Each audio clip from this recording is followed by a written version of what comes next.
बिहार में मौसम लगातार सर्द है, शीतलहर का प्रकोप जारी है, लेकिन इस बीच सियासत अचानक से गर्म हो गई। दरअसल बिहार के मुख्यमंत्री नीतीश कुमार आज अचानक से अपने मुख्यमंत्री आवास से निकले और राजभवन के अंदर गए। राजभवन में तकरीबन 40 मिनट तक राज्यपाल से उनकी मुलाकात हुई।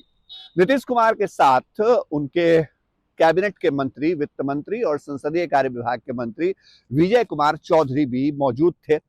दोनों की मुलाकात, मतलब मुख्यमंत्री और राज्यपाल की मुलाकात तकरीबन 40 मिनट तक चली। और इस बीच जब ये खबर सामने आई कि नीतीश कुमार जो हैं वो अचानक से राजभवन पहुंचे हैं, तो यहाँ गहमागहमी मच गई। ये दिखाते हैं आपको, ये राजेंद्र चौक है जो मुख्यमंत्री आवास और राजभवन के बीच का हिस्सा है। और यहाँ पर लगातार कई राजनीतिक गतिविधियों का ये गोलंबर गवाह रहा है। नीतीश कुमार जब 40 मिनट की मुलाकात के बाद निकले तो सीधे मुख्यमंत्री आवास चले गए, लेकिन उन्होंने मीडिया से कोई बातचीत नहीं की। ना तो उनके साथ मौजूद मंत्री विजय चौधरी ने ही मीडिया से कोई बात की। अब ऐसे में लगातार सियासी अटकलें जो हैं वो लग रही हैं कि आखिर मुख्यमंत्री और राज्यपाल की मुलाकात के पीछे मकसद क्या रहा।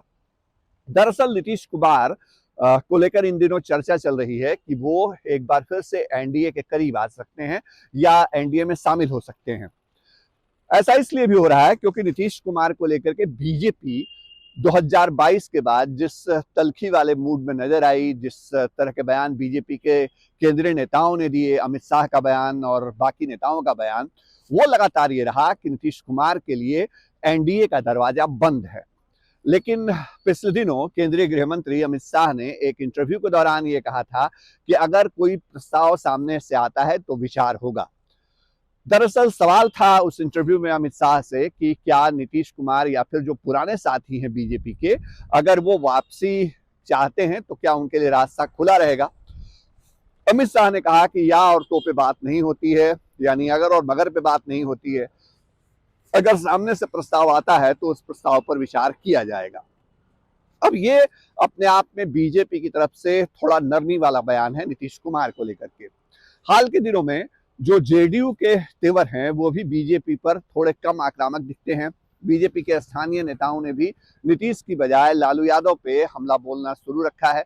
मतलब नीतीश कुमार कहीं ना कहीं अब टारगेट पर नजर नहीं आते हैं बीजेपी के।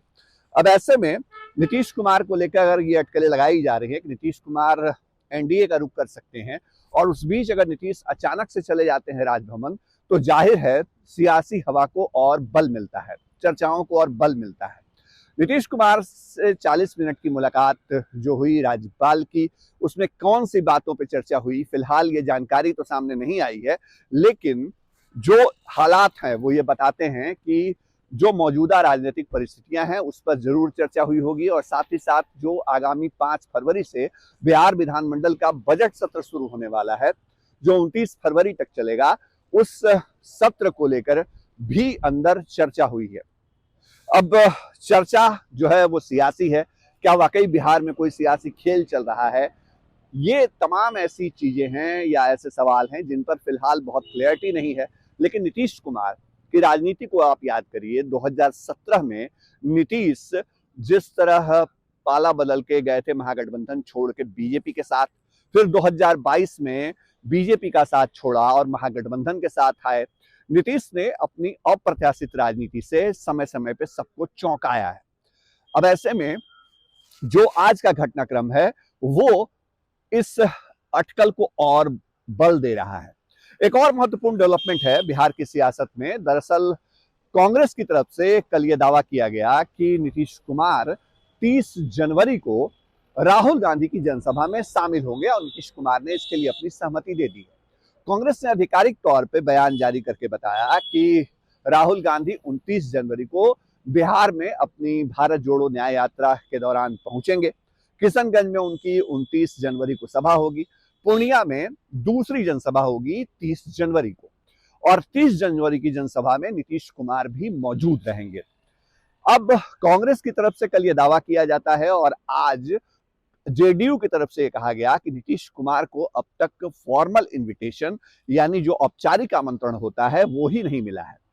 जेडीयू ने कांग्रेस के दावे को खारिज किया है। जेडीयू के एमएलसी हैं खालिद अनवर, उन्होंने कहा कि नीतीश कुमार जो हैं वो आमंत्रित नहीं किए गए हैं फॉर्मल तरीके से अब तक, तो कांग्रेस पता नहीं कैसे ऐसे दावे कर रही है।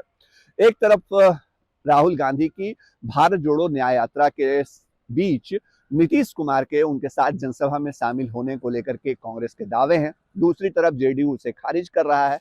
लेकिन अभी जो हालात हैं वो ये संकेत दे रहे हैं कि बिहार की सियासत में जरूर शायद कुछ होने वाला है।